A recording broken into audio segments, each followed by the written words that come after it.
Bonjour mes chers élèves, bonjour ou bonsoir حسب ما بتكونوا تشوفوا الحلقة. النهارده هنكمل مع بعض الوحدة الثالثة، هناخد لو باسي كومبوزي الصف الثالث الثانوي، لو باسي كومبوزي الماضي المركب. قبل ما أبدأ الماضي المركب بتمنى لكم كلكم وقت سعيد، ويا رب في الظروف اللي احنا فيها دي ربنا إن شاء الله كده يشيل كل حاجة وحشة، كل واحد يعمل اللي عليه بس علشان نقدر نوصل لنتيجة كويسة. لو باسي كومبوزي الماضي المركب. الماضي المركب من اسمه كده لو باسي كومبوزي الماضي المركب، سموه ماضي عشان بيدل على حاجة حصلت في الماضي، وكومبوزي عشان الآن مركب من كلمتين أو من فعلين. لكن اللي يهمني في الأول في أي زمن لازم أعرف لموكلي، لموكلي الكلمات الدالة على الزمن، لأن ممكن يجيب لي جملة ببساطة وفي أولها نقط ويحط لي اختيار بين كلمة دوما يعني بكرة، aujourd'hui النهارده، وكلمة hier أمس. فأول ما ألاقي الجملة في الباسي كومبوزي هاخد كلمة hier. hier يعني أمس، من الكلمات الدالة على الباسي كومبوزي، من أول الكلمات اللي بتيجي في أسئلة. عندي كمان كلمة avant. avant يعني قبل، avant زائد زمن جنب منها، زي avant-hier أول امبارح، avant 2 jours قبل يومين، avant 1 heure avant 1 heure قبل ساعة، avant ومعاها زمن يبقى معناها بتدل على حاجة عدت، يبقى الباسي كومبوزي. عندي كمان كلمة passé وكلمة précédent وكلمة dernier. passé وفي منها féminin، précédent وprécédente، dernier ودرنيير. الكلمات دي بيجي قبل منها يوم، أسبوع أو مدة زمنية. فلما أقول لك le jeudi passé الخميس اللي فات، أو la semaine passée الأسبوع اللي فات، فاختار passé مؤنثة عشان semaine مؤنث. précédent نفس الكلام، dernier نفس الكلام، يبقى يجي قبل منهم مدة زمنية. في عندي كمان كلمة il y a، وil y a أنت متعود تسمعها بمعنى يوجد. il y a 10 élèves en classe، في 10 تلاميذ في الفصل. il y a مثلا 5 personnes 5 أشخاص. لكن لما أجي أقول il y a 1 heure منذ ساعة، il y a 2 jours منذ يومين، يبقى كلمة il y a لو بعديها محسوس معناها يوجد، لو بعديها زمن معناها منذ. أنا هنا عايزها بمعنى منذ، فإذا هعتمد إن يكون وراها زمن. بس il y a كمان فيها فكرة مهمة، إيه الفكرة المهمة؟ إنها ممكن تدل على الفيتور بروش، سوري باردوني أنا آسف، ممكن تدل على الباسي ريسون، ممكن تدل على الباسي كومبوزي. passé récent passé composé. الماضي عامة، ماضي المركب أو الماضي الحديث. الماضي الحديث ده حاجة لسه حاصلة حالا توا، فعشان كده إليا لما يكون وراها فترة زمنية قصيرة، لما أقول إليا 1 minute منذ دقيقة، إليا quelques minutes منذ بضع دقائق، لكن إليا quelques jours منذ بضعة أيام، يبقى ده passé composé. يبقى إليا بتدل على passé composé و passé récent، خلي بالي من إليا. بعد كده عندي ان. الان هي اللي بتدل على الفيتور بروش او بتدل على الباسي. لو جه وراها السنه لسه ما جاتش، ان 2022 يبقى ده فيتور. لما اقول ان 2010 يبقى ده باسي. اذا ان هيجي وراها سنه، السنه دي هتحدد اذا كنت بستخدمها في الفيتور ولا بستخدمها في الباسي. بعض الامثله على الباسي كومبوزي: hier il est arrivé à 8 heures، امبارح هو وصل الساعه 8. il est arrivé، تلاحظ هنا عندك فيرب être وفيرب arriver.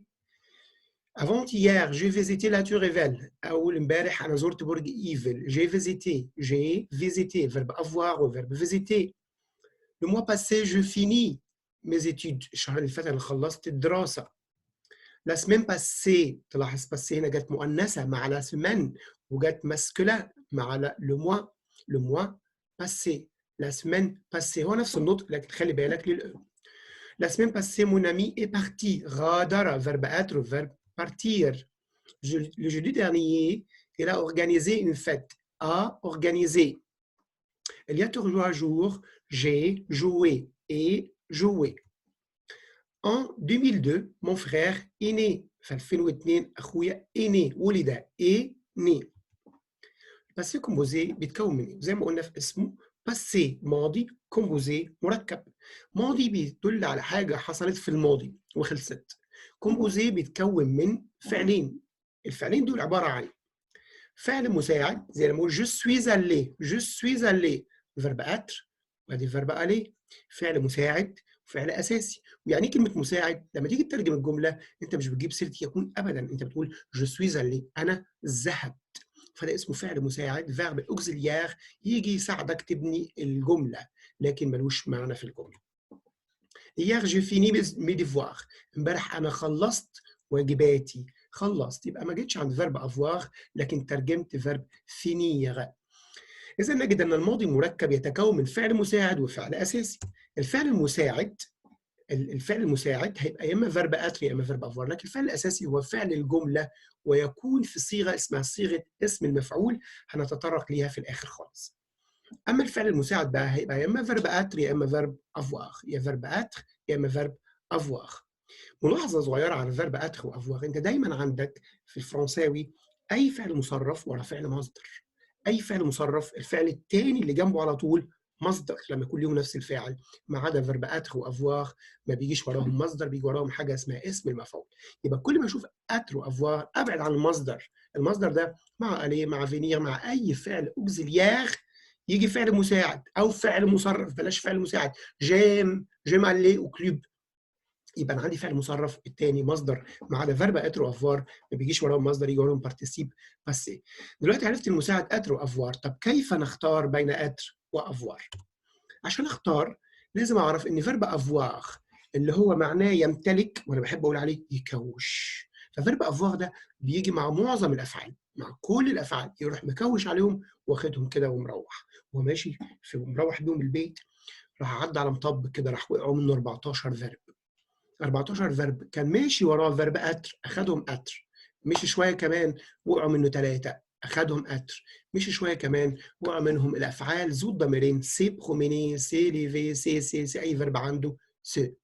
اذا فيرب اتر هياخد 14 و3 وسي والباقي كله سي والفيرب افواغ. تاني فيرب اتر هياخد 14 و3 وسي والباقي كله سي والفيرب مين؟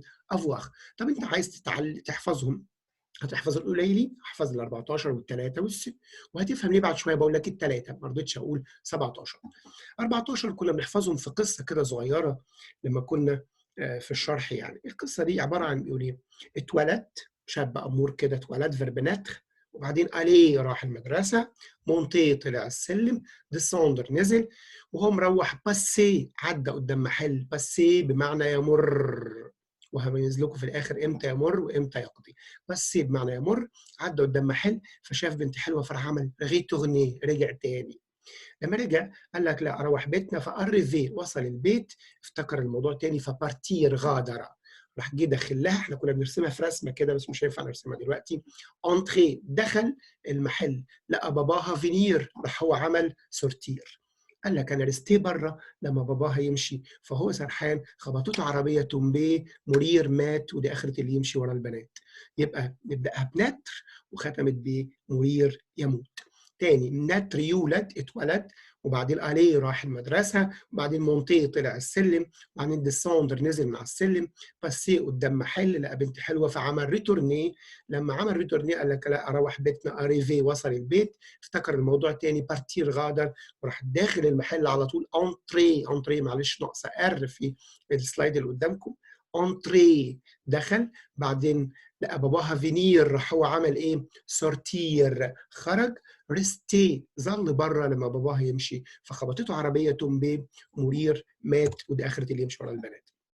الباسي كومبوزي في الكتاب المدرسه بيجيبوا باختصار قوي، يقول لك الاوكسيليير افواغ الفعل المساعد افواغ هياخد الافعال كلها ما عدا ال 14 فيرب بتوع فيرب اتر. طب احنا ما قلناش مين الثلاثه دولت. هقدر اقول لك ببساطه كده قبل ما نكمل نقرا كتاب المدرسه بيقول ايه.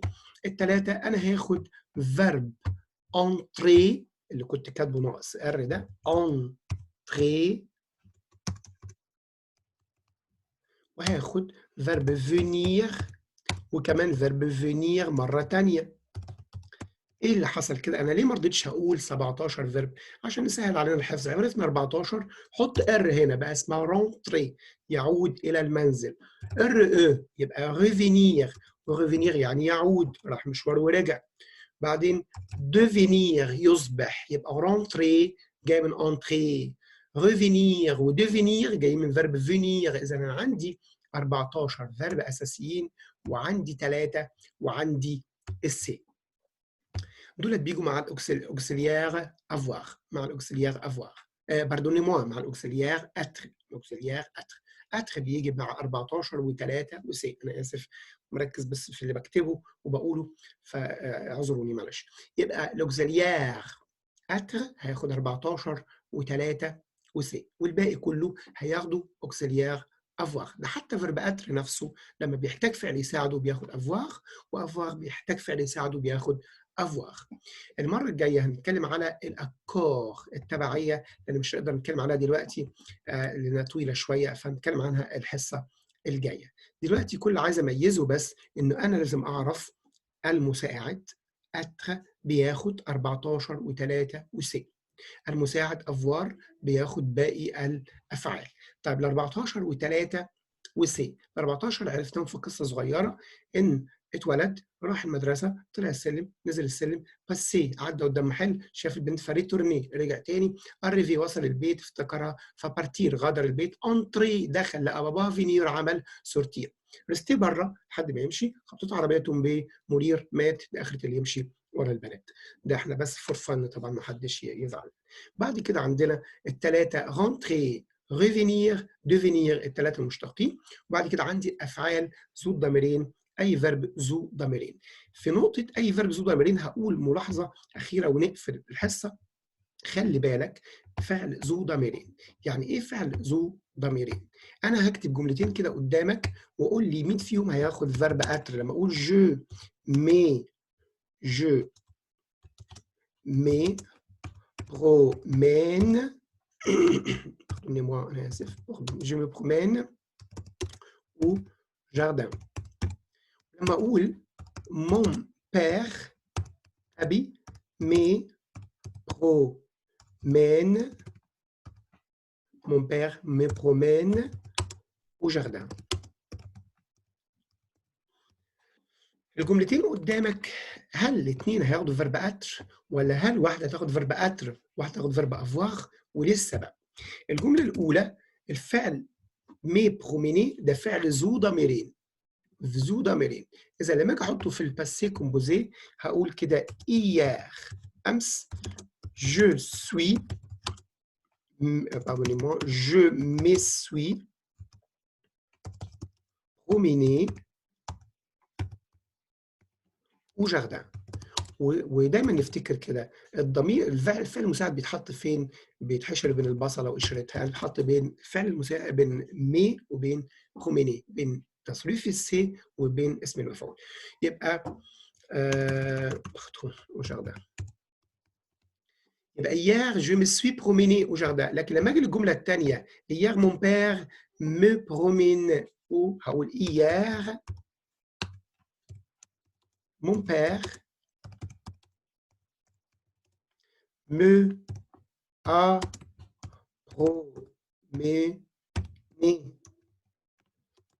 promené au jardin. هنا خدنا ليه الاوكسيليير افوار لان ده مش فعل ذو ضميرين. هميز منين؟ كل عايز اعرفه ان المي دي المي هي اصلا تصريف السي. تصريف السي تصريف السي عشان اميزه اذا كان فعل ذو ضميرين ولا لا. زمان في سنه اولى قلنا خلي بالك السي ندله. يعني ايه ندله؟ بتمشي مع الفاعل جو مي tu te il و elle c'est nous vous il و elle avec s ce. تلاقيها غير كده يبقى دي مش تصريف السي. تاني هقول السي تصريفها ازاي؟ je mets tu il c'est nous vous il و elle avec s ce. لكن هنا بص mon père يعني يساوي il. طب il جه وراها ايه دلوقتي؟ مش متفقين مع بعض. اذا ده مش تصريف الضمير سي، ده ضمير مفعول. يبقى انا عندي فعل ذو الضميرين هلاقي je mets tu t'es il c'est nous vous ده اسمه فعل ذو ضميرين. غير كده ما يبقاش فعل ذو ضميرين وياخد المساعد افواغ. اتبسطت ان انا اقدم لكم الباسي كومبوزي بسرعه. انا عارف ان هو أنا اختصرته أوي، لكن هو في الامتحان الموضوع إحنا لسه ما كملناش، هناخد الأفكار التبعية في حصة تانية، ونيجي السؤال ييجي إزاي في الامتحان في حصة بعد كده. ربنا معاكم وشدوا حيلكم، وبالتوفيق للجميع.